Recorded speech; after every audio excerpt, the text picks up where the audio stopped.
तो वैष्णव के चित्त में बदले की इच्छा नहीं होती। आहा, कितना सुंदर चरित्र याद आया। नाम भी 2 दिन से याद आ रहा है, नामाचार्य श्री हरिदास ठाकुर इसी बंगाल की भूमि में हुए। जन्म से मुस्लिम थे, लेकिन भगवत कृपा उनके ऊपर हो गई। उनको उपाधि दी गई। जैसे लोगों के आगे परम पूजनीय श्री श्री लगाया जाता, ऐसे गौड़िया वैष्णव संप्रदाय में हरिदास ठाकुर को नामाचार्य कहते हैं। 3 लाख नाम रोज करते थे। तो जब मुस्लिम राजा को पता चला कि ये हमारे कुल खानदान का होते हुए भगवान का भजन करता है, हिंदुओं के देवता को गाता है, समझाया बुझाया, नहीं माने तो फिर कहा कि इसको मृत्यु दंड दो। तब किसी सेनापति ने कहा कि बोले मृत्यु दंड तो बहुत सरल होगा, इसको फांसी पे लटका देंगे, इसको क्या 2-4 मिनट दर्द होगा। इसने जो गलत काम किया है हिंदुओं के देवताओं का नाम लेकर के, इसको तो कोई कड़ा दंड मिलना चाहिए। बोले क्या दंड दें? बोले हाथ बांधो, पैर बांधो, बाजार में लेकर के निकलो और इस पर कोड़े बरसाओ। कोड़े में भी कील होनी चाहिए बड़ी बड़ी, वो कील जब इसके कोड़े पड़े और कोड़ा जब हटाया जाए तो पूरे शरीर को छीलते हुए निकले। राजा बोले उससे क्या होगा?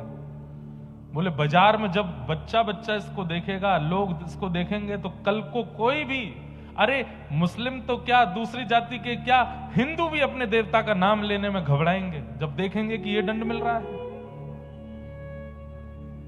तो राजा ने कहा यही ठीक है।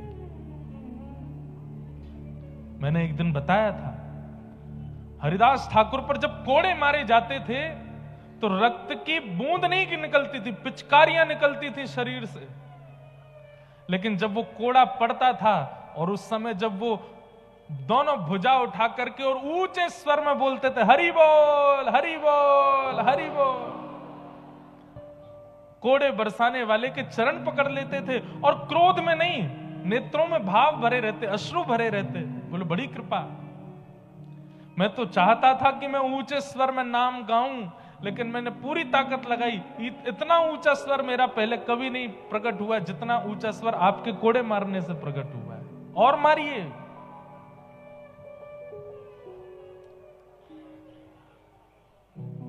प्रसंग आता है कि जब भक्त के ऊपर पीड़ा आती है और भक्त जब क्षमा करने लगता है तो ठाकुर जी फिर बदला लेने के लिए आते हैं। और यह बात निश्चित है, करके देख लीजिएगा। अगर आप भजनानंदी हो, अगर आप वैष्णव हो, आपके साथ कोई अनुचित कृत्य करता है, क्षमा कर दीजिए। ठाकुर जी ऐसा जवाब देते हैं उस व्यक्ति को फिर कि वही आएगा आपके चरणों में।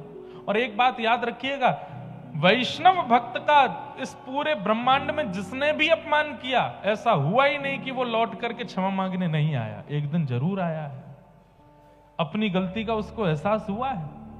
बस वैष्णव शांत हो जाए, मौन हो जाए, उससे कुछ कहे ना। जब हरिदास ठाकुर पर इतने कोड़े मारे गए, इसके बाद भी उन्होंने कुछ नहीं कहा।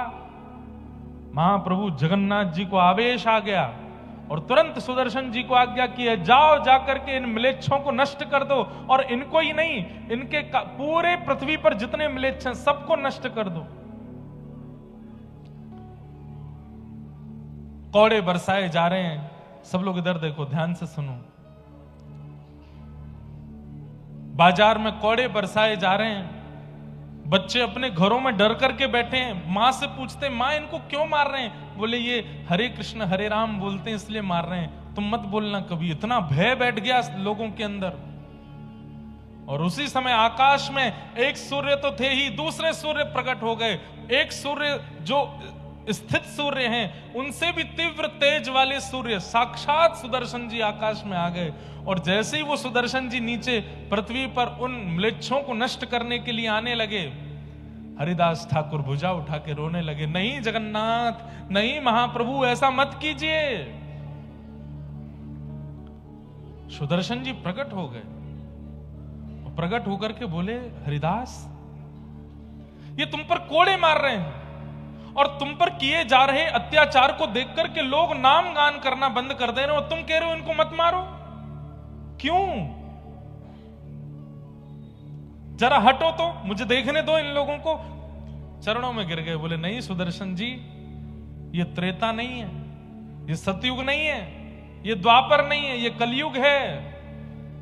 आपने त्रेता में उद्धार किया है, आपने द्वापर में उद्धार किया है, आपने सतयुग में उद्धार किया है, कलयुग में उद्धार नहीं। कलयुग में तो स्वीकार करना है, सबको स्वीकार करना है, सबका कल्याण करना है।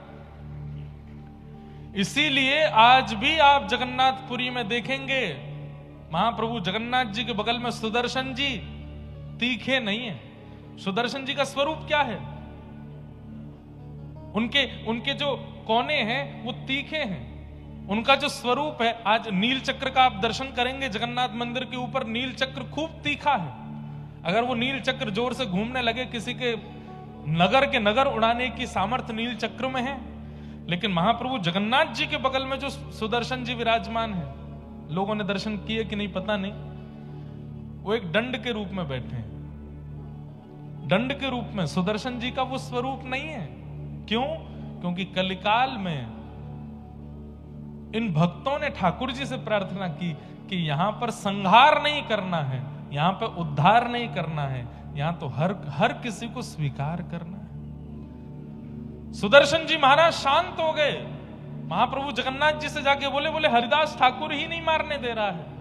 महाप्रभु जी बोले ये मेरे भक्त हैं, ये अपने ऊपर अत्याचार करने वालों को भी क्षमा कर रहे हैं। बोले ये कलिकाल के भक्त हैं। ऐसे नामाचार्य हरिदास ठाकुर। फिर उनके बड़ी सुंदर कथा है कि इतना मारा फिर भी उनकी मृत्यु नहीं हुई। तो उन सैनिकों को लगने लगा कि ये तो मर नहीं रहा है, और अगर ये नहीं मरा तो राजा हमको मार देगा। तो उनकी पीड़ा देख करके हरिदास ठाकुर बोलने लगे क्या बात है? बोले तू मरता नहीं है और तू नहीं मरेगा तो राजा हमको मार देगा। तो हरिदास ठाकुर बोले चिंता नहीं करो, मैं अभी मर जाता हूं। लेट करके अपने आप प्राण त्याग दिए और बोले अब आप राजा से जाकर के कह दो कि मैं प्राण त्याग चुका हूं। ऐसे हरिदास ठाकुर नामाचार, नाम 3 लाख नाम रोज करते थे। कोड़ों से नहीं मरे, हर प्रकार की योजनाएं बना ली, फिर भी उनकी मृत्यु नहीं हुई। और उनके जीवित रहने से लोगों के अंदर नाम का प्रभाव बढ़ता जा रहा था। भले ही लोग प्रकट रूप से नाम नहीं गाते थे, लेकिन एकांत में जाकर के हरिदास ठाकुर का स्मरण करके नाम करते थे कि नाम का प्रभाव है हरिदास ठाकुर का। तब म्लेच्छों ने विचार किया कि हरिदास ठाकुर ऐसे तो नहीं मर रहा है, अगर इसका चरित्र हनन हो जाए, अगर इसका चरित्र हनन हो जाए तो हो सकता है कि नगर में इनका दुष्प्रचार होगा तो लोग इनकी बात मानना बंद कर देंगे। तब म्लेच्छ राजा ने एक नगर वैश्या को बुलाया और कहा कि हरिदास ठाकुर जिस कुटिया में बैठ के भजन करता है तुम वहां चली जाओ और कैसे भी करके उसको बहला फुसला करके और अपना बनाने का प्रयास करो। और कुछ नहीं, वो तुम्हारे ऊपर केवल हाथ रखे, आशीर्वाद देने को ही हाथ रखे, तुम बस चिल्ला करके हल्ला कर देना, तभी हम पूरे नगर को लेके पहुंच जाएंगे और हरिदास ठाकुर पर उसके चरित्र हनन का आरोप लगा देंगे। वैश्या बोली ठीक है, ये तो मेरे बाएं हाथ का खेल। पहुंच गई वैश्या, हरिदास ठाकुर बैठे हैं और वैश्या ने जाकर के कहा ये आपके बंगाल के भक्त हैं। वैश्या जाकर के बैठ गई और बोली महाराज क्या कर रहे हैं? बोले मैं नाम कर रहा हूं। बोले इतने युवा हैं आप, इतना सुंदर आपका यौवन है, अभी युवावस्था में है, कहां नाम कर रहे हैं? मेरी इच्छा है मेरे पास बैठिए, मुझसे थोड़ी बात कीजिए। हरिदास ठाकुर बोले देवी आप मेरे कुटिया में आई हैं, आपकी इच्छा जरूर पूरी करूंगा, लेकिन मेरा नियम है मैं 3 लाख नाम किए बिना कुछ नहीं करता, पहले अपना नाम कर लूं उसके बाद आपसे मिलूंगा। आप थोड़ी देर प्रतीक्षा करो, बस मेरा नाम हो जाए फिर मिलता हूं। वैश्या बैठ गई सामने और श्री हरिदास ठाकुर नाम में लग गए। करते करते करते दोपहर हो गई, दोपहर से शाम हो गई, शाम से रात हो गई। सामने बैठी वैश्या को नींद आने लगी। हरिदास ठाकुर बोले आपको निद्रा आ रही है, आप चाहो तो थोड़ी देर विश्राम कर लो।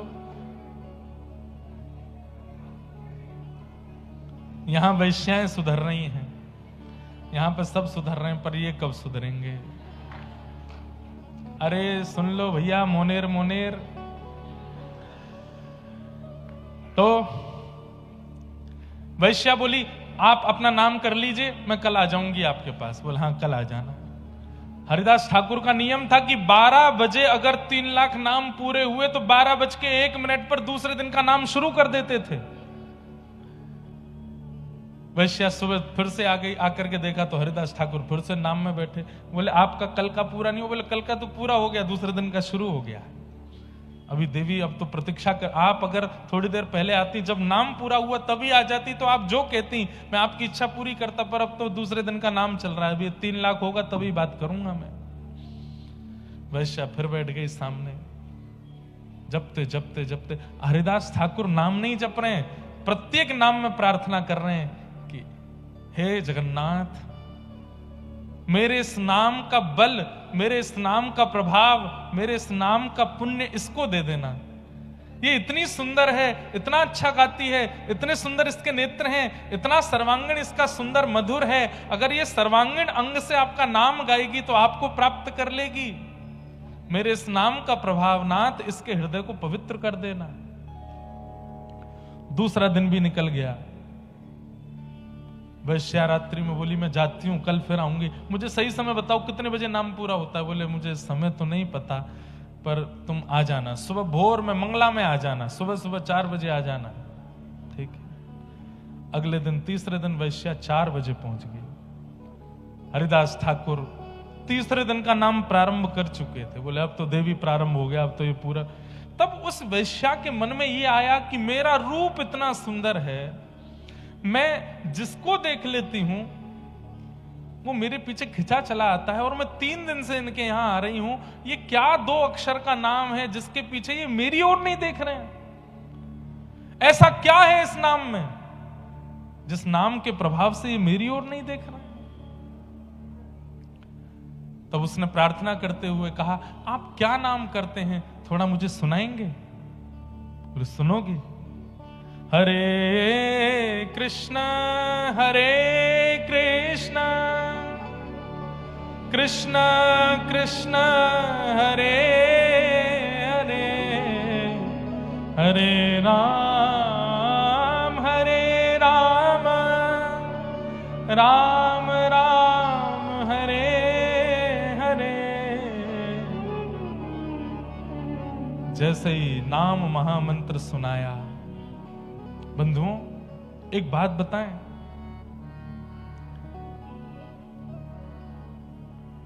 सामान्य कोई व्यक्ति अगर महामंत्र बोलेगा, जो नियम नहीं करता, जो पवित्रता नहीं रखता, जो शुद्धि नहीं रखता, जिसका अंतःकरण शुद्ध नहीं, जिसका खान पान शुद्ध नहीं, उसका नाम बोलने से सामने वाले पे प्रभाव नहीं पड़ेगा। लेकिन अगर कोई नामनिष्ठ हो, जिसका तन भी पवित्र है, मन भी पवित्र है, जीवन भी पवित्र है, सर्वांगीण अंग पवित्र है, वो स्वर में, बेस्वर में, बेताल में भी अगर नाम बोल देगा तो सामने वाले का चित्त पिघल जाएगा। और इसका एक प्रमाण बताएं, जैसे उस वैश्या ने ये नाम सुना, वो नाम सुनकर के आश्चर्यचकित होकर के हरिदास ठाकुर को देखने लगी, तुरंत उठ करके अपने घर चली गई। आज तक उसको अपना कृत्य पाप नहीं लगता था। बहुत ध्यान से सुनिएगा, उस वैश्या को अपना कृत्य पाप नहीं लगता था। उसको लगता था ये तो पैसा कमाने के लिए सब लोग करते हैं कुछ ना कुछ, मैं ये करती हूं, इसमें बुराई क्या है। लेकिन आज पहली बार उसको पाप बोध हुआ। क्या समझे? आप यदि किसी वैष्णव को देख रहे हो, आप यदि किसी महापुरुष को देख रहे हो, और देख करके आपके मन में आया कि बस कृपा हो गई, इनका हमने दर्शन कर लिया, आदि आदि, समझना अभी दर्शन नहीं किया। लेकिन किसी महापुरुष को देख करके अपने जीवन के किए हुए कुछ कृत्यों पर अपने ऊपर आत्मग्लानि हो, तब समझना कि आपने वास्तव में दर्शन किया है। अपने पूर्व के किए हुए कोई पाप आपके सामने आकर के खड़े हो जाएं और आपको चिंता होने लगे कि ये तो मैंने बहुत बड़ा अपराध किया है, अपराध बोध यदि हो जाए तो समझो कि आपने संत दर्शन, वैष्णव दर्शन किया है। और हजारों संतों को, वैष्णवों को देखने के बाद भी अपने पूर्व के अपराधों पर कभी बोध नहीं होता। आपने कोई दर्शन नहीं किया। कितनी बड़ी बात। संत दर्शन ठाकुर जी की याद करावे, संत दर्शन किशोरी जी की याद करावे, ये बाद की बात है। पर संत दर्शन आपके कृत्यों को दिखा दे, स्वयं की दृष्टि अंदर झुकवा करके दिखा दे कि तुमने ये चीजें गलत की हैं, इसका प्रायश्चित करो, तब समझो कि वैष्णव दर्शन हुआ है। या फिर मैं ऐसा कहूं, आप तो देखेंगे तो आपको उनके दर्शन से धाम की याद, ब्रज की याद, ठाकुर जी की याद आएगी, लेकिन यदि वो कृपा भर के आपको देख लेंगे तो आपको अपने पूर्व के कृत्यों के प्रति बोध होगा कि ये मैंने गलत किया, पहले मुझे इसका प्रायश्चित करना है। आज वो वैश्या रो रही है, इतना वो जीवन में कभी नहीं रोई, फूट फूट करके रो रही है, और एक एक क्षण उसको याद आ रहा है कि मैंने अपने तन को बेचा, मैंने कितने लोगों के घर उजाड़ दिए, मैंने कितने पुरुषों का जीवन बर्बाद कर दिया, कितनी माताओं का जीवन नष्ट कर दिया। आज उसको इतनी आत्मग्लानि होने लगी, इतनी आत्मग्लानि, अब तो वो कुटिया से बाहर, अपने घर से भी बाहर निकलती है तो मुंह छुपा के निकल रही है। और बस पहुंच गई हरिदास ठाकुर के पास। एक बार नाम सुनने के प्रभाव, एक बार प्रत्यक्ष नाम सुनने का प्रभाव, और दूसरा वो 3 लाख करके करीब 9 लाख नाम तो हरिदास ठाकुर ने उसके सामने जपा है। इस कारण से उस वैश्या के मन में बस उथल पुथल हो रही है, वो चरण पकड़ रही है हरिदास ठाकुर के। मैं कैसे उद्धार करूंगी, मुझे तो जगन्नाथ जी कभी स्वीकार ही नहीं करेंगे, मैंने तो इतने बड़े पाप किए। व्यक्ति अपने जीवन में 10-5 पाप करता होगा, पर मैंने तो अपने पूरे जीवन में, अपनी बाल्यावस्था से अब तक पाप ही पाप किया है, मुझे महाप्रभु कैसे स्वीकार करेंगे। हरिदास ठाकुर बोले, ठाकुर जी की यही कृपा है। मानवों में और ठाकुर जी में अंतर यही है कि मानव गलतियां मरते दम तक याद रखता है और ठाकुर जी एक क्षण में भुला देते हैं। हम मानवों का स्वभाव कैसा है, कोई व्यक्ति हमसे सॉरी भी बोल देता है ना, हम ठीक है, लेकिन मन में रखते हैं कि नहीं इसने ऐसा किया था। कोई व्यक्ति गलती कर भी देता है तो हम उसको कहते हैं अच्छा ठीक है भाई, कल गया बात गई, कल रात गई बात गई, छोड़ो। लेकिन जब वो व्यक्ति सामने नहीं होता, 4 लोगों से उसकी बुराई भी कर दे, अरे तुम क्या जानो इसके बारे में, ऐसा ऐसा किया हुआ है इसने। पर ठाकुर जी का स्वभाव कैसा है, एक बार व्यक्ति जब भुजा उठा करके कहता है कि हे नाथ मुझसे अपराध हो गया, अब आज के बाद नहीं करूंगा, संकल्पित होके, ठाकुर जी कहते हैं भूल गया मैं, मुझे याद ही नहीं तूने किया क्या था, बस अब आगे मत करना। ऐसा ठाकुर जी का स्वभाव। हरिदास ठाकुर बोले, जो नाम तूने सुना है बस उसको अपना जीवन बना ले और लौट करके पीछे नहीं देखना, ना आत्मग्लानि करनी, ना दोबारा उन कृत्यों में जाना जो तूने किए हैं। और सुन, इस कुटिया में मैंने करोड़ों नाम किए हैं, अब मैं तो कहीं और चला जाऊंगा, तो इस कुटिया में रहे और यहां रह करके भजन कर। हरिदास ठाकुर तो उस समय चले गए, वहां से कहां गए, आगे कहीं निकल गए और उस वैश्या को उस कुटिया में बैठा गए। वहीं बैठ करके वही नाम प्रारंभ कर दिया उस वैश्या ने, जिसका रूप देख करके काम प्रकट होता था लोगों के चित्त में। आज उसका रूप लावण्य ऐसा कि जब वो कुटिया से निकलती है तो हजारों संतों की तादाद में लोग उसको दर्शन करने के लिए आते हैं, क्योंकि उसको देख करके अब महाप्रभु जगन्नाथ प्रकट होते हैं चित्त में। नाम का प्रभाव। बंधुओं, आपकी उपस्थिति सामने वाले के चित्त में क्या अनुभव कराती है, इससे भी पता चलता है कि आप कैसे हो। आप कहीं जाते हैं तो लोगों के चित्त में आता है बड़ा पैसा वाला है, बहुत पैसा है इसके पास।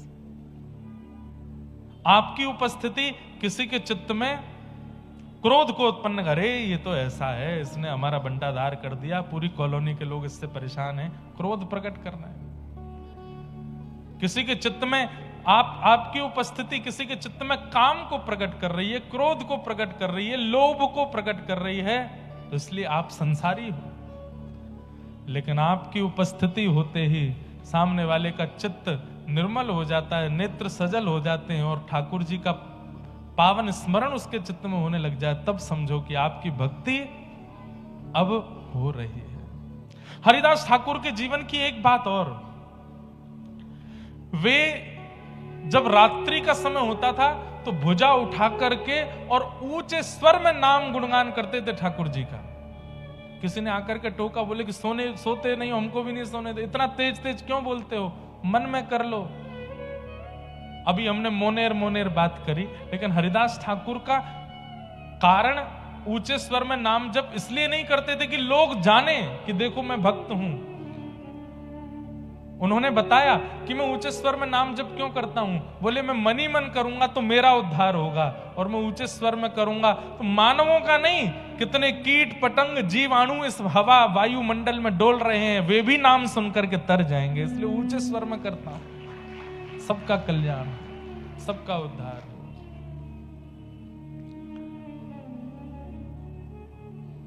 सामान्य नहीं है, नाम निष्ठ हो जाइए। कलयुग में ये नाम ही कल्याण करने वाला है, नाम ही उद्धार करने वाला है। और वह नाम भी कैसे, जैसे बहुत प्यासा व्यक्ति जब पानी पीता है तो प्रत्येक घूंट अगली घूंट की और इच्छा प्रकट करती है कि वो भी मेरे अंदर आवे ताकि मेरी प्यास बुझे। नाम भी ऐसा ही होता है, एक बार कह दिया हरे कृष्ण तो दूसरा हरे कृष्ण बोलने के लिए आप इतने उत्सुक हैं, तीसरा हरे राम बोलने के लिए उससे भी ज्यादा उत्सुक हैं, चौथा हरे राम बोलने के लिए उससे भी ज्यादा उत्सुक हैं। हरे हरे बोलते बोलते तो नेत्रों से अश्रु निकल जाए, ऐसी उत्कंठा नाम के प्रति हो जाए, तब नाम प्रभावशाली। उत्सुकता भक्ति में बहुत जरूरी है, एक्साइटमेंट। अगर आप उत्सुक नहीं हैं तो आपका नियम, क्रम, व्रत, अनुष्ठान, परिक्रमा सब व्यर्थ है। उत्सुकता, जैसी उत्सुकता यहां कथा सुनने की लोगों में है, जैसी उत्सुकता भीतर बैठने की लोगों में है, जैसी उत्सुकता एक एक शब्द को श्रवण करने की लोगों में है, ऐसी उत्सुकता केवल कथा नहीं हर भगवत संबंधी कार्य में हो जाए। आपकी ये उत्सुकता ध्रुव की तरह 5 महीने में ठाकुर जी का अनुभव करा देगी। केवल 5 महीने उत्सुकता आ जाए। संसार की क्रियाओं को करने में आलस्य नहीं आता हमको, पर भगवत कार्यों में आलस्य आता है, और यही आलस्य भगवत प्राप्ति में बाधा बनता है। आलस्य नहीं, उत्सुकता। तो मैं निवेदन कर रहा था कि भक्त कभी रिवेंज नहीं लेता, भक्त कभी बदला नहीं लेता, भक्त क्षमा करता है। उसकी तरफ से बदला ठाकुर जी ले लेते हैं, और जब ठाकुर जी बदला लेते हैं तो फिर अच्छा वाला ही लेते हैं। आपके साथ किसी ने कुछ गलत किया, आपने अगर उससे बदला लिया तो आप ज्यादा से 2-4 थप्पड़ मारोगे, लेकिन आपने पुलिस के हवाले कर दिया कि भाई इसने मेरे साथ ऐसा किया, अब आप देखो, पुलिस तो उसमें डंडे बरसाएगी फिर। ठीक वैसे ही आपके साथ अनुचित कृत्य पर आप कुछ रिएक्शन देते हो तो आप ज्यादा कुछ नहीं कर पाओगे, लेकिन ठाकुर जी के भरोसे छोड़ देते हो तो ठाकुर जी तो ऐसा चक्र घुमाते हैं, और याद रहे उसे। ऐसा नाम। तो दुर्योधन, अब एक बात और कह दूं, ये बदला लेने की इच्छा यदि चित्त में बहुत ज्यादा होती है कि उसने मेरे साथ ऐसा किया मैं देख लूंगा उसको, तो आप कहीं ना कहीं पांडव नहीं हो, इस संसार रूपी महाभारत के कौरव हो। कौरवों का ही स्वभाव होता है ऐसा।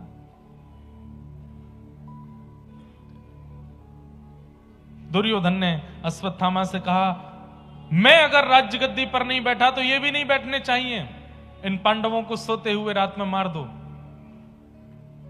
बंधुओं, महाभारत क्या है? ये संसार ही एक महाभारत है, और इस संसार रूपी महाभारत में मैं और आप ही कौरव पांडव हैं। बस पहचान कौरवों की और पांडवों की उनके व्यवहार से है। कई लोगों का ऐसा व्यवहार होता है कि अगर कोई वस्तु मुझे नहीं मिली तो किसी को नहीं मिलनी चाहिए। यह दुर्योधन का स्वभाव है।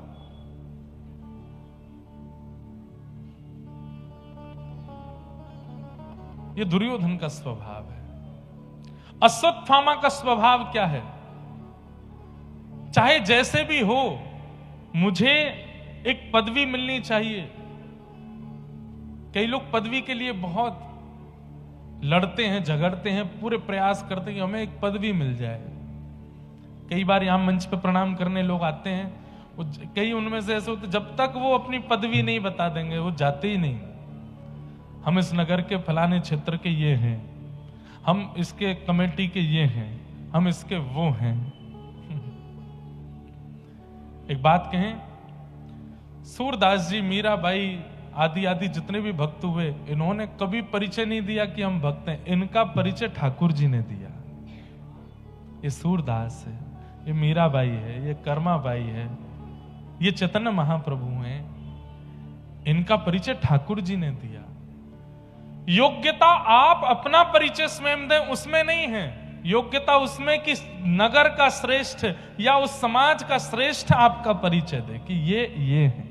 और कई लोग फिर उसमें भी कहवा देते हैं, सुनो हमारा बता देना हम कौन है। वैसे नहीं, सहजता में कोई कह दे कि आप कौन है, ठाकुर जी बता दें कि हम कौन हैं।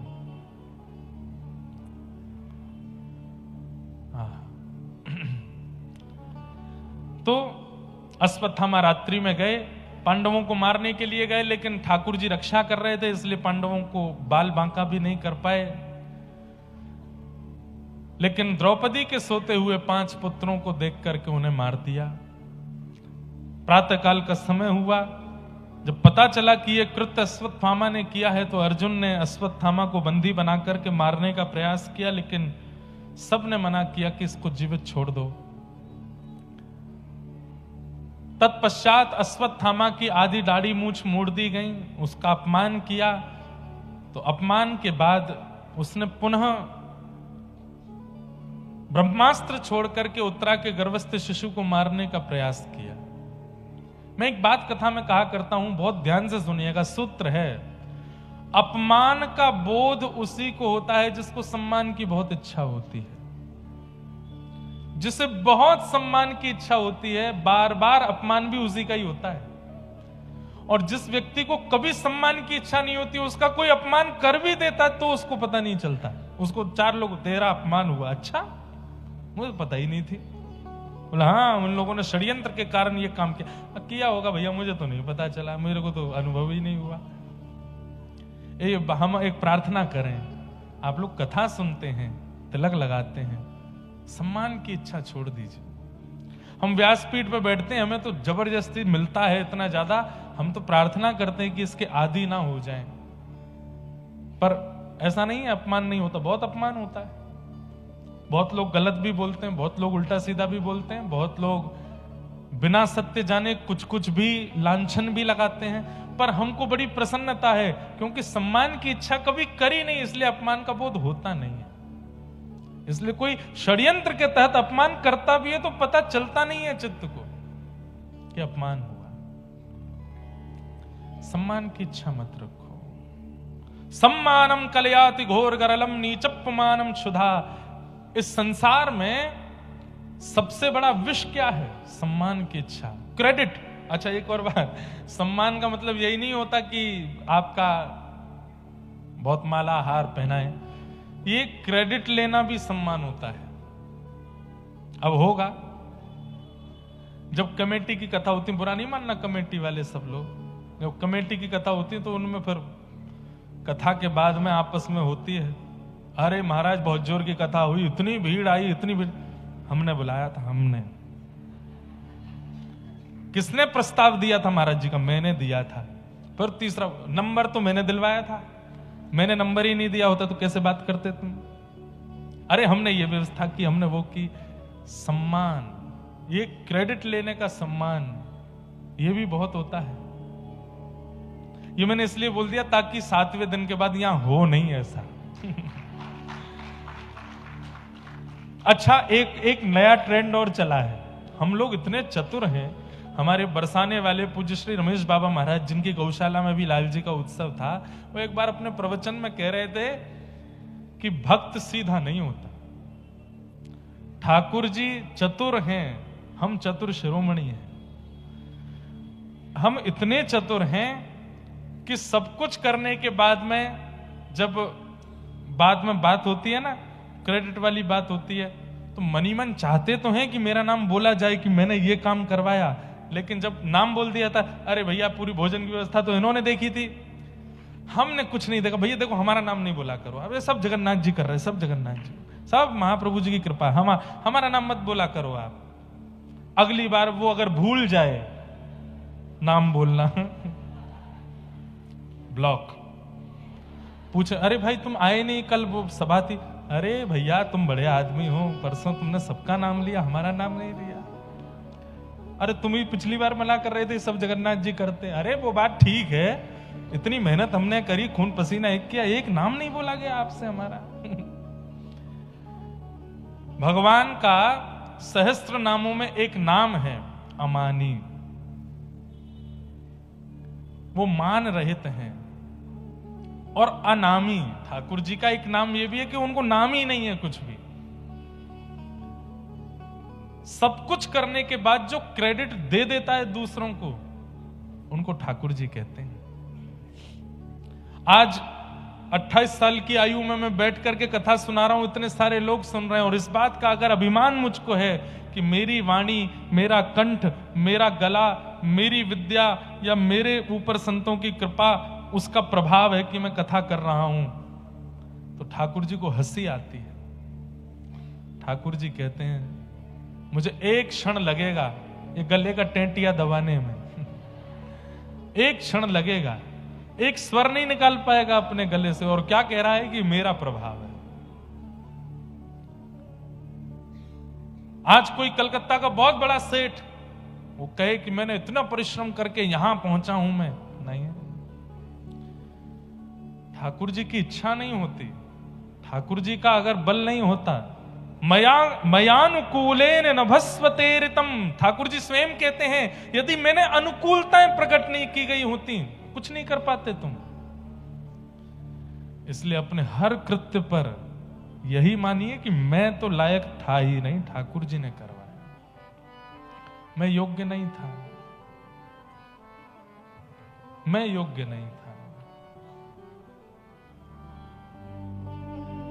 जहां ले चलोगे वहीं मैं चलूंगा, जहां ले चलोगे वहीं मैं चलूंगा। हो जहां नाथ रख दोगे, जहां नाथ जहां नाथ रख दोगे, जहां नाथ रख दोगे, ओ वहीं मैं रहूंगा, जहां ले चलोगे वहीं मैं चलूंगा,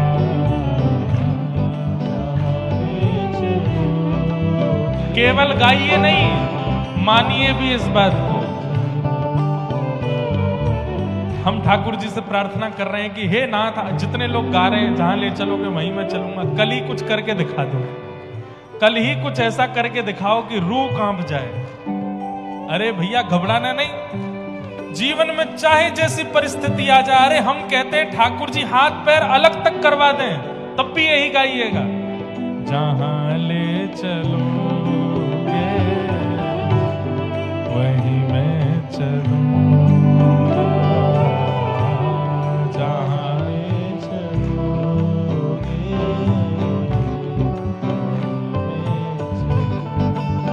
ओ तुम्हारे ही दिन हैं ये रातें तुम्हारी, कृपा दृष्टि सब पर रहती तुम्हारी, तुम्हारे दिल है ये रातें तुम्हारी, कृपा दृष्टि सब पर रहती तुम्हारी, ओ तुम्हें छोड़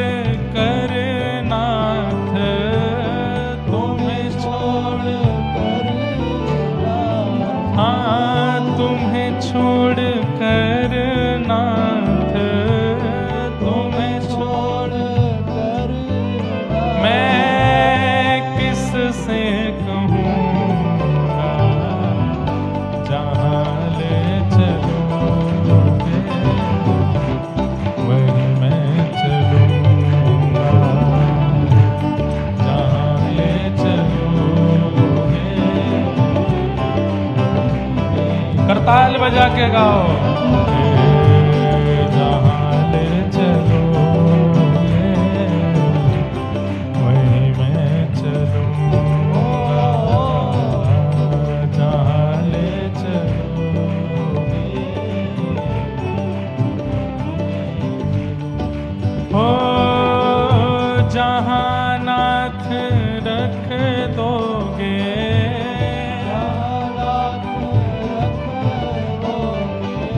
जहाँ नाथ रख दोगे, जहाँ नाथ रख दोगे, हो वहीं मैं रहूँगा, जहाँ ले चलोगे वहीं मैं चलूँगा, जहाँ ले चलोगे। श्री जगन्नाथ महाप्रभु की।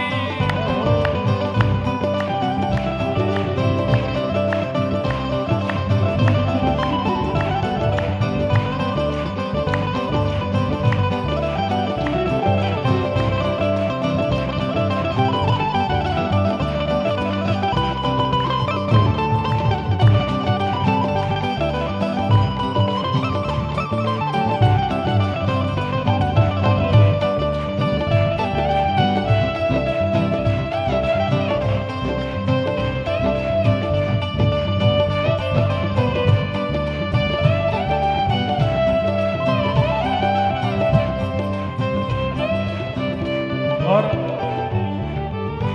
ये गाइएगा नहीं, मानिएगा, मैं पुनः कह रहा हूं। न कोई शिकायत नहीं कोई अर्जी, कर लो करा लो प्रभु जो है तेरी मर्जी। न कोई शिकायत नहीं कोई अर्जी, कर लो करा लो जो है तेरी मर्जी। हो न कोई शिकायत नहीं कोई अर्जी, कर लो करा लो प्रभु जो है तेरी मर्जी। न कोई शिकायत नहीं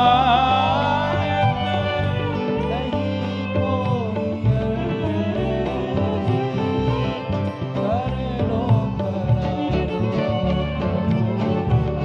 है तेरी। ओ सुख दो या गम जो भी, सुख दो या गम जो भी, सुख दो या दुख जो भी, सुख दो या दुख मैं प्रेम से सहूँगा, जहाँ ले चलोगे वहीं मैं चलूँगा,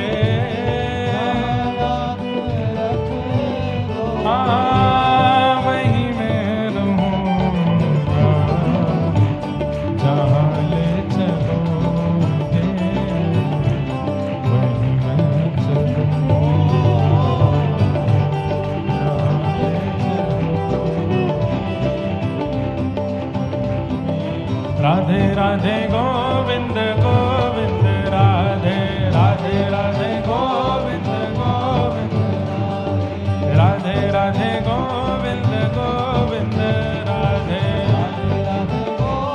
भैया जितने उत्साह में आप लोग कीर्तन में कथा में रहते हो बस ऐसे ही उत्साह में पूरे जीवन रहना है। चाहे कष्ट आवे दुख आवे दारिद्र आवे बस इसी सुख के साथ गाना है। राधे राधे गोविंद गोविंद राधे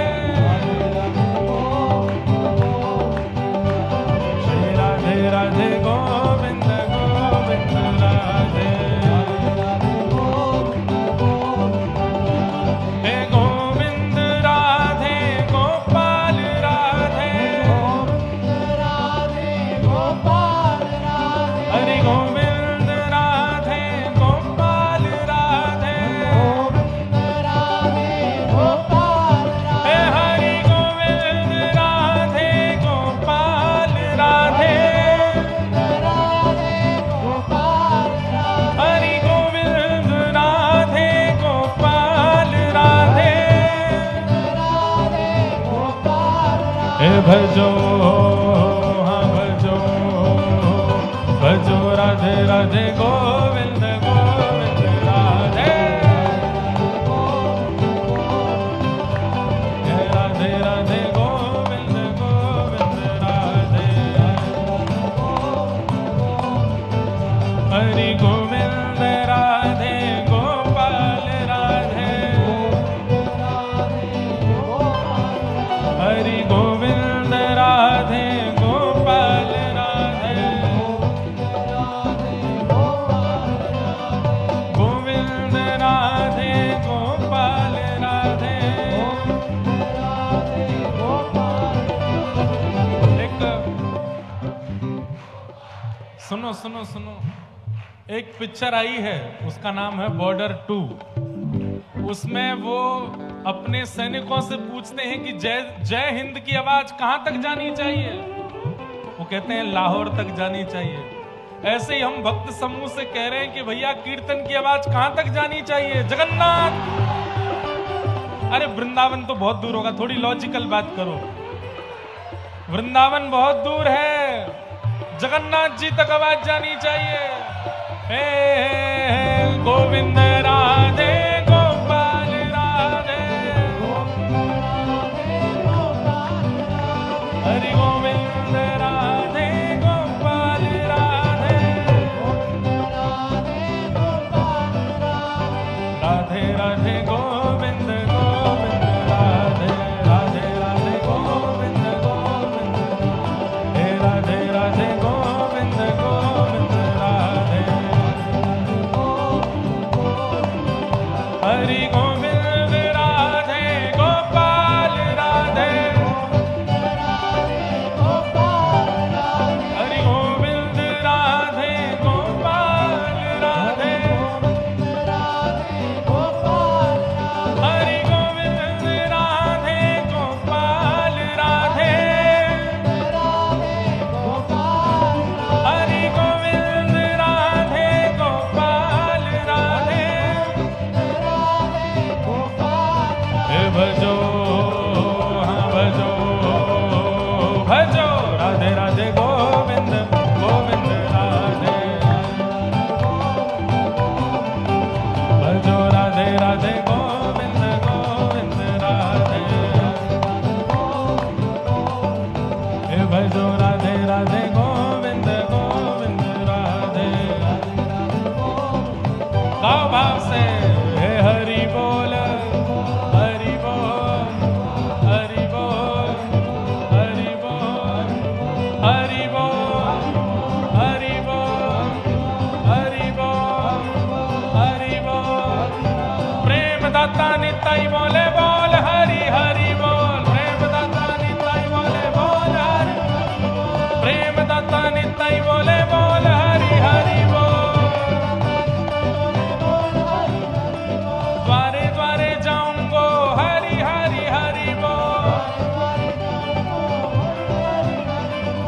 पैर पड़ जाऊंगो हरि हरि हरि बोल मैया तेरे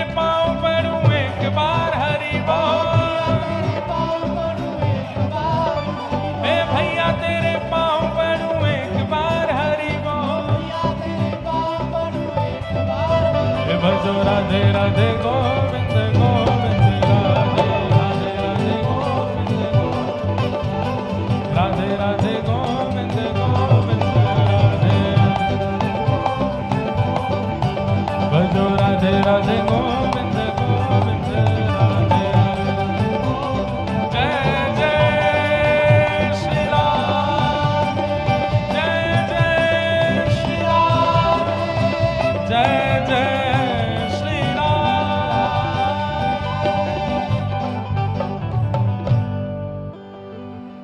जहाँ ले चलोगे वहीं मैं चलूँगा जहाँ ले चलोगे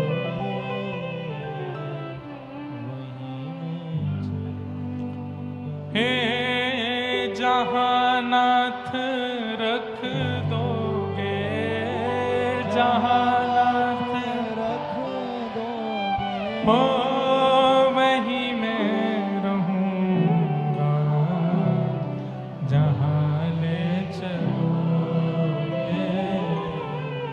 वहीं मैं चलूँगा जहाँ ले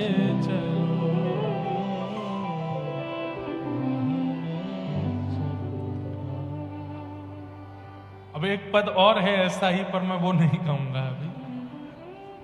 हे मारा गिरधर लाल थारो नचायो नाचू रे मारा गिरधर थारो नचायो नाचू जो तू तन को रोग लगावे सोई झपट सो जाऊं जो तू तन को रोग लगावे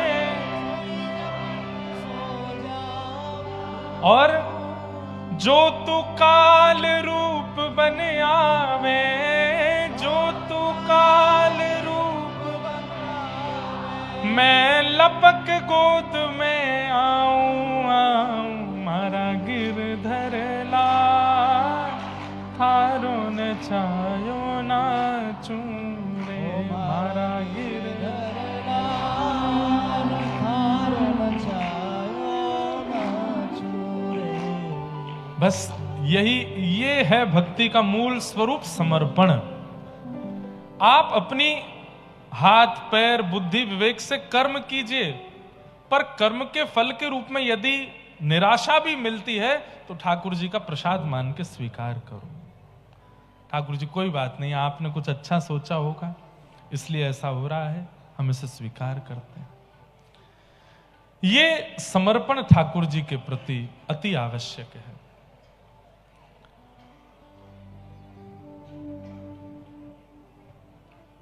गर्भस्थ शिशु को मारने के लिए अश्वत्थामा ने ब्रह्मास्त्र छोड़ दिया और यही गर्भ का बालक भगवान ने इसकी रक्षा की और यही गर्भ का बालक कालांतर में परीक्षित हुआ।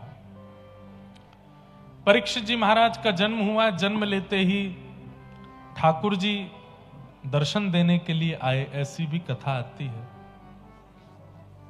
धीरे धीरे परीक्षित बड़े हो रहे हैं और एक समय आया, बहुत ध्यान से सुनिए सब लोग। अर्जुन द्वारिका गए हैं ठाकुर जी के पास, लेकिन अर्जुन का स्वभाव है, नियम है कि अर्जुन कुछ दिन में ही लौट करके आ जाते हैं, लेकिन अब महीनों बीत गए, अर्जुन लौट करके नहीं आए।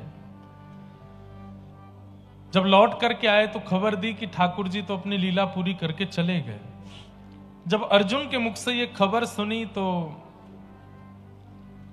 युधिष्ठिर आदि पांडवों ने उसी क्षण हस्तिनापुर की राज्य गद्दी को छोड़ दिया और अपने वंशधर परीक्षित को राज्य गद्दी पर बिठा करके परीक्षित को आज्ञा की कि अब तुम राज्य को संभालो।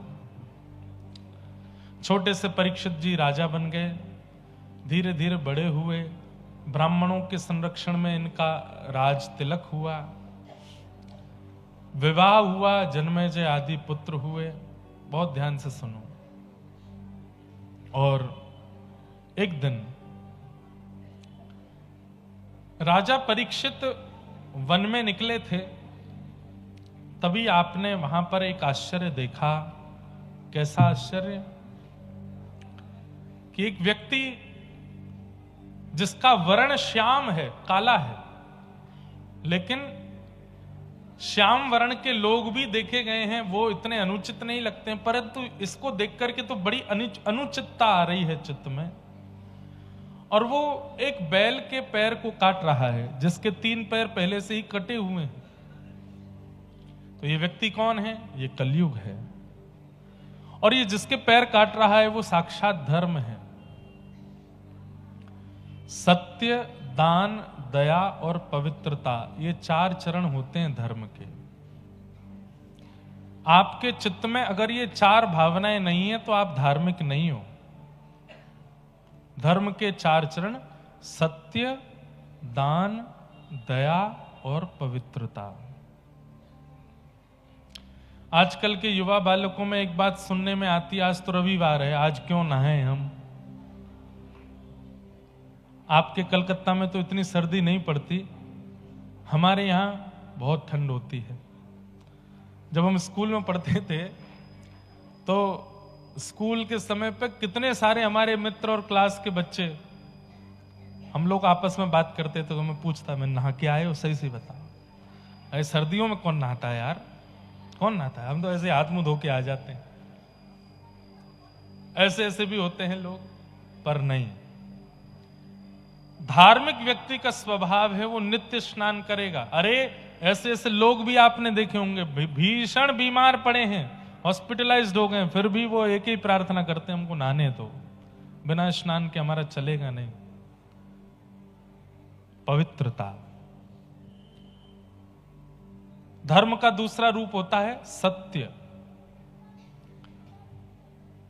सत्य संभाषण बहुत कम हो गया है, लोग बाग झूठ ज्यादा बोलने लग गए हैं, लेकिन फिर भी कहीं ना कहीं सत्य के प्रति रुचि सबकी है। बोलते भले ही ना हो, सुनने के लिए तो सत्य ही चाहते हैं सब। भले ही दुनिया से झूठ बोलते हो, लेकिन जब अपनी सुनने की बारी आती है सबको सत्य ही सुनना है। इसका मतलब सत्य अभी भी बचा है। सत्य धर्म है। सत्य का एक रूप और है, भगवत मार्ग को भी सत्य कहते हैं। व्यक्ति जब भगवत मार्ग से परे चलता है, ना कथा सुनता, ना दर्शन करता, ना सत्संग करता, ना व्रत नियम करता, ना अनुष्ठान करता, किसी भी प्रकार से भगवत कार्यों से विहीन है, तो वो कहीं ना कहीं सत्य से विहीन है, असत्य के मार्ग पर चल रहा है। आएगा एक दिन, लौट के जरूर आएगा, पर तब तक शायद देर हो चुकी हो। सत्य का मार्ग सही समय पर चुन लिया जाए, ये अच्छा है। पर कलिकाल में भगवान ने बड़ी कृपा कर रखी है, व्यक्ति जब भी आ जाता है तब स्वीकार कर लेते हैं ठाकुर जी, पर फिर भी इतनी देर ना हो जाए कि अब कुछ करने लायक बचे नहीं। अब सत्य के मार्ग पर आके क्या फायदा। सत्य।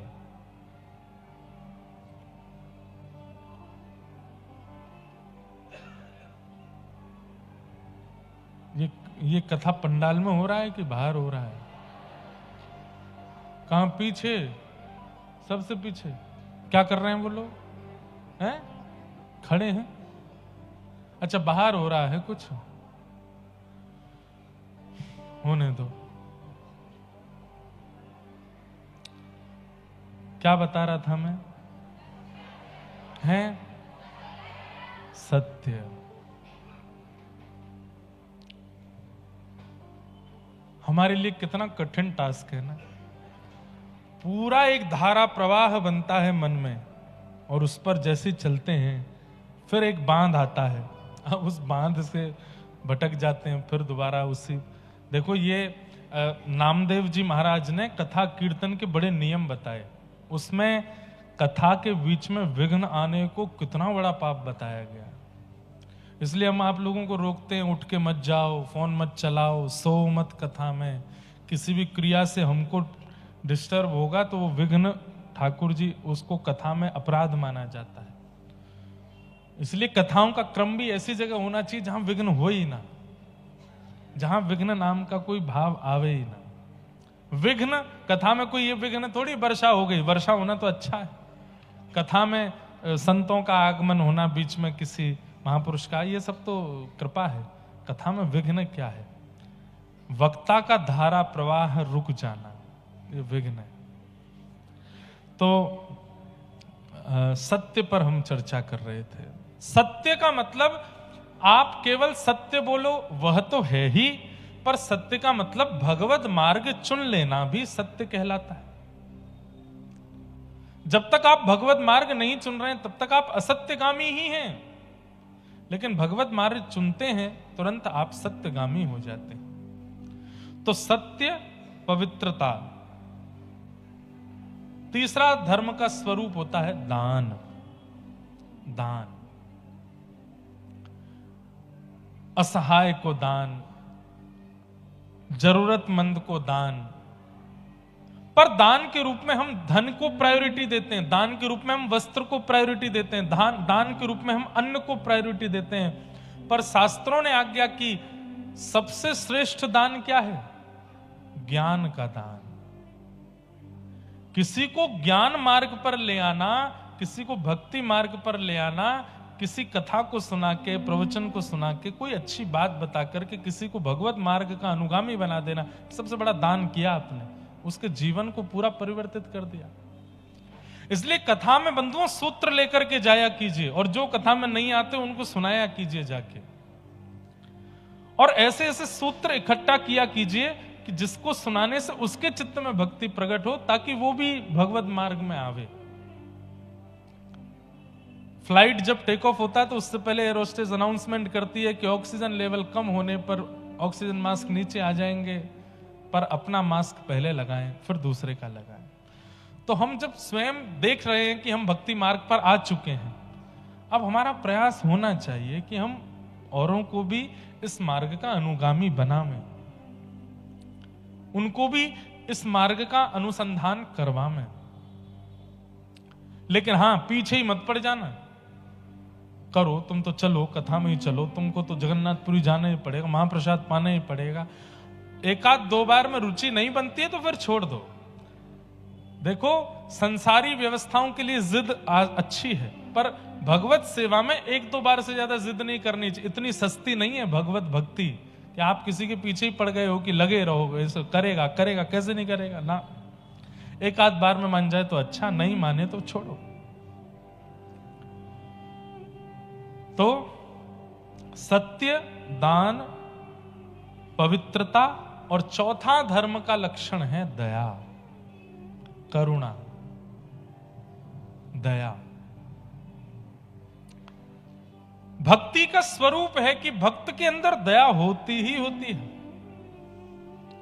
भक्ति आएगी तो उसके अंदर पवित्रता, उसके अंदर दानशीलता, उसके अंदर दया आएगी। अगर कोई अपने आप को भक्त घोषित करता है और दया नाम की वस्तु नहीं है उसके अंदर, भक्त नहीं है वो। असुर होते हैं वो जिनमें दया नहीं होती। बंधुओं, दया, हम आप सब लोगों की कितनी पराकाष्ठा है दया की, कि हम किसी का दर्द देख करके, सुन करके दुखी हो जाएंगे। बहुत ज्यादा दुख दर्द देख करके भी हम रोने लगेंगे। पर दया की ऐसी ऐसी पराकाष्ठा, दया की ऐसी ऐसी पराकाष्ठा अनुभव की गई हैं। चैतन्य महाप्रभु दया की पराकाष्ठा पार कर चुके थे। अरे, छोटे से कीट पतंगों को देख करके भी उनके मन में दया आ जाती थी कि इसका उद्धार कैसे होगा, इसका कल्याण कैसे होगा। ये कीट बन गया, ये चेंटी बन गया, ये पतंगा बन गया, ये छिपकली बन गया, ये बन गया, इसका उद्धार कैसे होगा। इतनी दया की पराकाष्ठा हमारी नहीं है। हमारी दया की पराकाष्ठा यहां तक है कि कोई अपनी बहुत दुख दर्द भरी कहानी सुनाए तो हम थोड़े भावुक हो जाएंगे। ये तो बहुत बात की बात है, ये तो सामान्य, सबको हो जाता है। इतनी दया तो सबके चित्त में हो जाती है। पर दया की इतनी पराकाष्ठा हो जाए कि सामान्य सी स्थिति देख करके हमारा चित्त द्रवित हो जाए, ये भक्ति से होता है। सामान्य सी स्थिति देख करके मन विचलित हो जाए, दया की वो पराकाष्ठा भक्ति से आती है। भक्ति बढ़ रही है, भक्ति चित्त में आ रही है, इसका पैरामीटर दया से नापा जाता है कि आप में दया कितनी आ रही है। हृदय से निर्दयी होते जा रहे हो और यहां भजन भी करते जा रहे हो, तो आप भक्त नहीं हो। दया की पराकाष्ठा। और एक बात कह दूं, आंखें जितनी सजल रहती हैं उससे पता चलता है कि भक्ति कितनी है। सूखे नेत्र पड़े रहते हैं। इसीलिए हमारे जगन्नाथपुरी में जब आप दर्शन करने जाते हैं तो वहां कपूर पीस के ऐसे लगा दिया जाता है। क्यों? बोले भाई तेरे नेत्रों में इतनी करुणा तो नहीं है कि तू सजल नेत्रों से जगन्नाथ जी को देखे, इतनी दया तेरे चित्त में नहीं है कि तेरे नेत्र उनको देख के सजल हो जाएं, इसलिए हम ही कपूर लगा के सजल कर देते हैं, जबरदस्ती सजल किए जाते हैं। एक भाव ऐसा भी है, दूसरे भाव वो ठाकुर जी का प्रसाद है। इस भाव से नेत्र पवित्र हो तब आप ठाकुर जी को देखो। बाहर से जाने क्या क्या देख के आए होंगे, कपूर की पवित्रता से नेत्र सजल पवित्र कर दिया। अब देखो जगन्नाथ जी को। पर नेत्रों की सजलता और सदा नेत्र भीगे ही रहते हैं, इसका मतलब है कि भक्ति का पैरामीटर काफी ऊंचा जा चुका है। नेत्रों में एक, मैंने कितने महापुरुषों को, मैं नाम बोल दूं, परम पूजनीय प्रातः स्मरणीय श्री विनोद बिहारी दास बाबा, बरसाने वाले हमारे बाबा, मैंने जितनी बार मिला हूं उनसे, मैंने कभी सूखे नेत्र नहीं देखे उनके। और मैं जितनी देर बैठता हूं, वो सामान्य बात भी करते हैं तो भी नेत्रों से अश्रु गिरता ही रहता है। ऐसी दया, ऐसी करुणा। हमारे ठाकुर जी के नेत्र हमारी तरह पूरे पूरे नहीं खुलते, ठाकुर जी के आधे नेत्र खुलते हैं। और सदा ठाकुर जी के जगन्नाथपुरी में पूरे नेत्र खोल के बैठे। उसके पीछे भी एक कथा है। पर ठाकुर जी के आप श्रीनाथ जी में दर्शन करो, वृंदावन में दर्शन करो, तो ठाकुर जी के नेत्र कटाक्ष हैं। ये कटाक्ष नेत्र क्यों है? आधे खुलते हैं ठाकुर जी के नेत्र। क्यों? भीगे रहते हैं। सदा ठाकुर जी भक्ति प्रेम में भीगे रहते हैं। भीगे नेत्र, दया की पराकाष्ठा, ये प्रमाण करती है कि आपकी भक्ति कितनी है। और नेत्र सूखे रहते हैं, इसका मतलब है कि दया नहीं है चित्त में। अब आप लोग एक दूसरे को देखने मत लग जाना, तेरे ही हैं सूखे, तो तेरे बारे में ही बोल रहे हैं। नहीं, दूसरे को जज करने से पहले खुद को देखो, खुद का अनुभव करो। कोई पर्टिकुलर जगह पर, पर्टिकुलर स्थान पर, पर्टिकुलर बात सुन के तो सबके नेत्र भीग जाते हैं, पर अकारण भी नेत्र भीगे रहें। हमारे श्री चैतन्य महाप्रभु सदा नेत्र भीगे रहते हैं। क्योंकि आपको महाप्रभु जी के बारे में तो पता ही होगा। श्री चैतन्य महाप्रभु कौन है? राधा कृष्ण मिलत तनु हैं। ठाकुर जी व्रजमंडल छोड़ करके द्वारिका गए तो किशोरी जी को, ब्रजवासियों को, व्रज की गोपियों को इतना विरह देकर के गए कि लीला पूरी करने के बाद ठाकुर जी के मन में आया, मैंने इतना विरह दिया है किशोरी जी को, इतना विरह दिया है गोपियों को, अब इसके समान विरह जब तक मैं सहन नहीं कर लूंगा तब तक मेरे चित्त को शांति नहीं पड़ेगी। उसके लिए मुझे किशोरी जी के भाव में आना पड़ेगा। तब श्री कृष्ण किशोरी जी के भाव में प्रकट हुए इसी बंगाल की भूमि पर श्री चैतन्य महाप्रभु। जिस प्रकार किशोरी जी पुकारती हैं ठाकुर जी को, किशोरी जी ढूंढती हैं ठाकुर जी को, उसी प्रकार श्री कृष्ण चैतन्य महाप्रभु के रूप में कृष्ण को ही ढूंढ रहे हैं। अद्भुत है चैतन्य चरितामृत। भीगे रहते हैं, ढूंढते रहते हैं, कहां है श्याम सुंदर।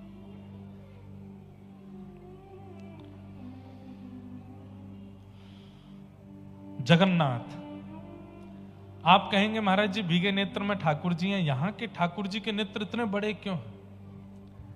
ये ऊपर की जो पलक है ना, और ये पलक के ऊपर की जो त्वचा है, अगर ये किसी की हो ही ना तो उसके नेत्र जगन्नाथ जी जैसे हो जाएंगे।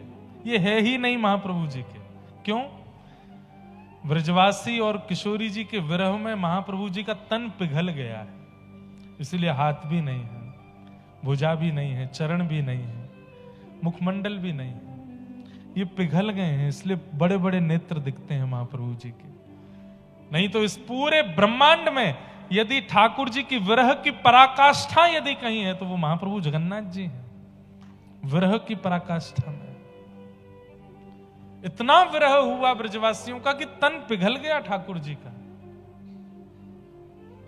इतना याद करते हैं ठाकुर जी ब्रजवासियों को। उधो मेरी मैया से जा कहियो, उधो मेरी मैया से जा कहियो, तेरो कान्हा दुख पावे, मेरी मैया से जा कहियो, उधो मेरी मैया। उद्धव मेरी मां को जाके बताओ, उनको लगता होगा कि मैं राज सिंहासन पर बैठा हूं, मैं सोने के पलंग पर सोता हूं, मैं मथुरा के राजभवन में रहता हूं तो मैं बहुत सुखी हूं। ऐसा नहीं है उद्धव, तुम जाके बताओ मेरी मैया को कि मैं बहुत कष्ट में हूं। अरे उद्धव, तुमको पता है यशोदा मैया रोज नहीं नहलाती थी मुझे, तो सुबह उठा करके जैसे छोटे बालक को मां गीले कपड़े से उसके तन को पोंछ देती है, ऐसे यशोदा मैया गुनगुने जल से, थोड़ा उष्ण जल से एक कपड़ा भिगो करके हाथ पोंछ देती, मुख पोंछ देती, आंख पोंछ देती, बोले लाला नहा लियो। मैं कहता हूं मैया तुमको रोज काई को ना नभावे? बोले लाला रोज रोज नभाऊंगी तो मलूक लगेगा, मलूक लगेगा तो नजर लग जाएगी, तू बुरो बावड़ो से ही रहकर, तू रोज मत नहाए कर। लेकिन उद्धव जब से मथुरा आया हूं मैं रोज स्नान करता हूं। क्यों? कोई न मुख धोवे ताते जल, हमारी ब्रज भाषा का पद है। गर्म जल को ब्रज भाषा में कहते हैं ताता जल, गर्म जल। कोई न मुख धोवे ताते जल, अचरा पहुंच न भावे उधो, कोई न धोवे ताते जल, अचरा पहुंच न भावे। माखन रोटी नाम न जाने, माखन रोटी। अरे उद्धव, मैंने ब्रजमंडल में कभी थाली में भोजन नहीं किया, तो यशोदा मैया एक हाथ में मक्खन लेके रहती, एक हाथ में रोटी लेके चलती, और मक्खन रोटी कहीं भी एक दूसरे में मिला करके मुंह को पवा देती। मैंने थाली देखी नहीं, और यहां 56 भोग का थाल बन करके सामने आता है। उद्धव, माखन रोटी नाम न जाने, माखन रोटी नाम न जाने, कनुआ कही मोहे कोई न बुलावे, मेरी मैया से जा कहियो तो, तेरो कान्हा दुख पावे, मेरी मैया से जा कहियो, मेरी मैया से जा। कृष्ण विरह, ठाकुर जी कितनी करुणा में रहते हैं, कितने विरह में रहते हैं, कितने व्याकुल चित्त में रहते हैं। मैं ये कहना चाहता हूं केवल कि आपके हृदय में दया है, आपके हृदय में पवित्रता है, आपके हृदय में भक्ति है, उसका प्रमाण आपके नेत्र धीर गंभीर और सजल रहेंगे। उससे पता चलता है कि आपके चित्त में गंभीरता है, पवित्रता है, दया है, भक्ति है।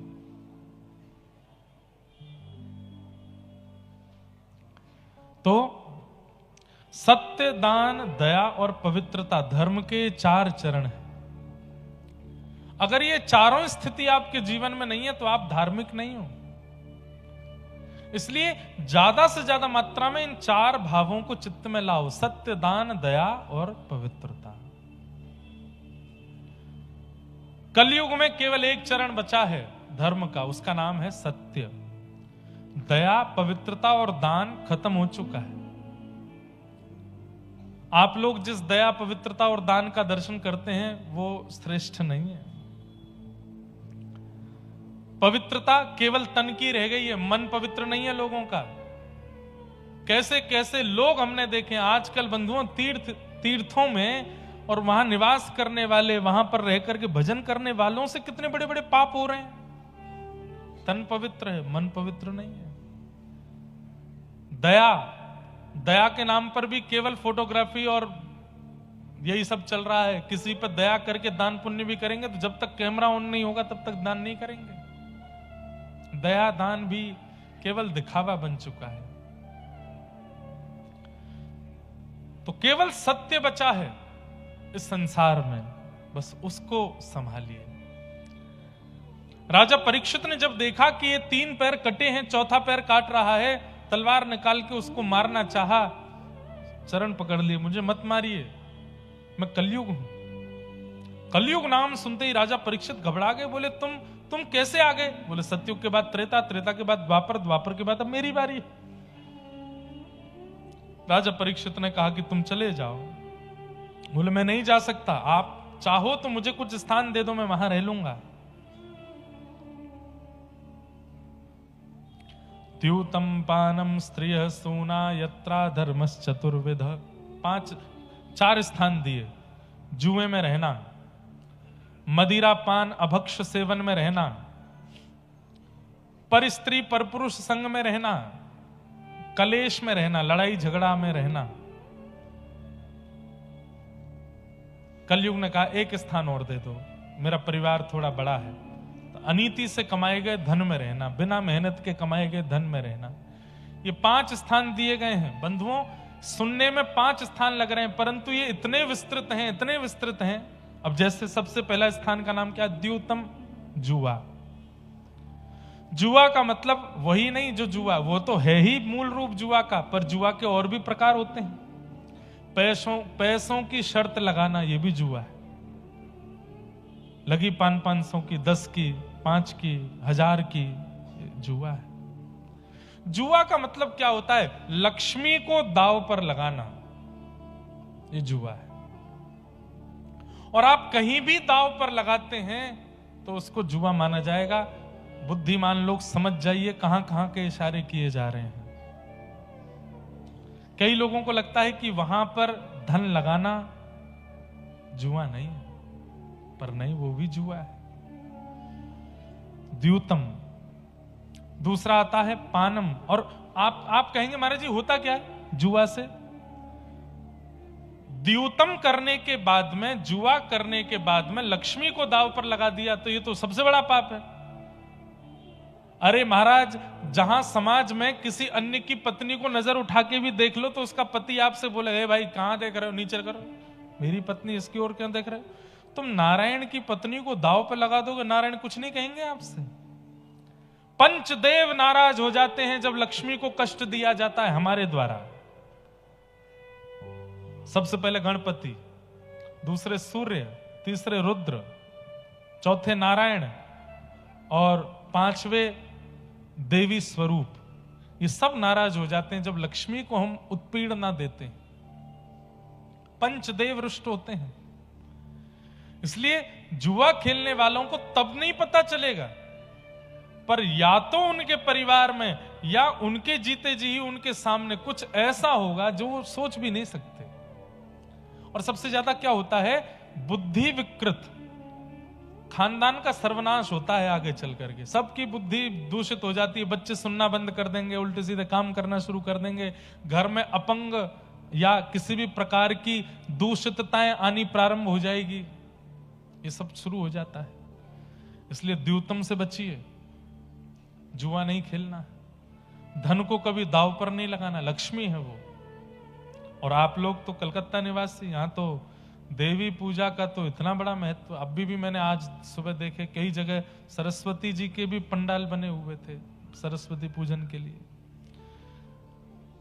केवल पंडाल बनाने से आपकी श्रद्धा नहीं होती है, आप उन्हीं के ही एक दूसरे फॉर्म धन को कहां कैसे कितना व्यय करते हो, उससे भी आपकी देवी पूजा सार्थक होती है। वो देवी है, लक्ष्मी। तो द्यूतम पहला स्थान। दूसरा पानम, मदिरा पान भक्ष भक्ष सेवन, मांस मच्छी का भोजन और जल तुरई उसका भोजन, इन सब में कलयुग का निवास है। इन सब में कलिकाल का निवास है। प्रयास तो वैष्णवों को करना चाहिए कि घर में प्याज लहसुन भी ना बने, लेकिन कम से कम मांस मदिरा का प्रवेश तो ना हो रसोई में। और जिस घर में ठाकुर जी की सेवा होती है उसकी तो रसोई में फिर प्याज लहसुन भी नहीं आना चाहिए। इतनी पवित्रता तो रखे। आपको खाने की बहुत इच्छा, बाहर जाके खा लो, मांस मदिरा नहीं। मुझे आजकल सोशल मीडिया का जमाना, आगे पीछे काट के बीच का डाल देंगे। महाराज जी ने अलाउ किया कलकत्ता की कथा में, बाहर जाके खा लो। पाप उसका भी होता है, पर प्याज लहसुन खाने वाला व्यक्ति अगर साधक स्थिति में है तो उसकी साधक स्थिति में वो साधना नहीं कर पाएगा, तामसी पदार्थ है, इसलिए उसको मना किया गया। तो पानम में कम से कम मदिरा पान, भक्ष भक्ष सेवन, तंबाकू सेवन और जितने भी नशीले पदार्थ हैं इनका सेवन नहीं करना चाहिए। पानम, उसमें कलयुग का निवास है। द्यूतम पानम, स्त्रिय पर स्त्री पर पुरुष का संग, उसमें कलयुग का निवास है। कलयुग बुद्धि विकृत कर देगा। और चौथा स्थान दिया गया लड़ाई झगड़े में बहुत इंटरेस्ट होना। आए दिन बस यही सोचते रहते हैं इसने मुझसे कुछ कहे तो सही तो मैं इसको बताऊं। लड़ाई झगड़ा करना, ऊंची आवाज में बात करना। और आजकल वर्बली लड़ाई बंद हो गई है, सोशल मीडिया की लड़ाई शुरू हो गई है। अब उसके बारे में कुछ तुमको बोलना है, उसके मुंह पे नहीं बोलेंगे, उसके बारे में बोल के डाल देंगे। अब चार लोग उसको उछालेंगे, हाँ सही कह रहे हो, यही बात है, यही है। ये सब चल रहा है। क्या बोलते हैं उसको? Negative publicity.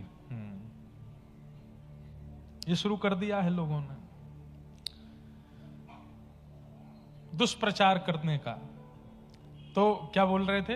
द्यूतम पानम स्त्रिय सूना। और पांचवा स्थान आता है बिना मेहनत के कमाया गया धन, बिना परिश्रम के कमाया गया धन। इसमें कलयुग का निवास है।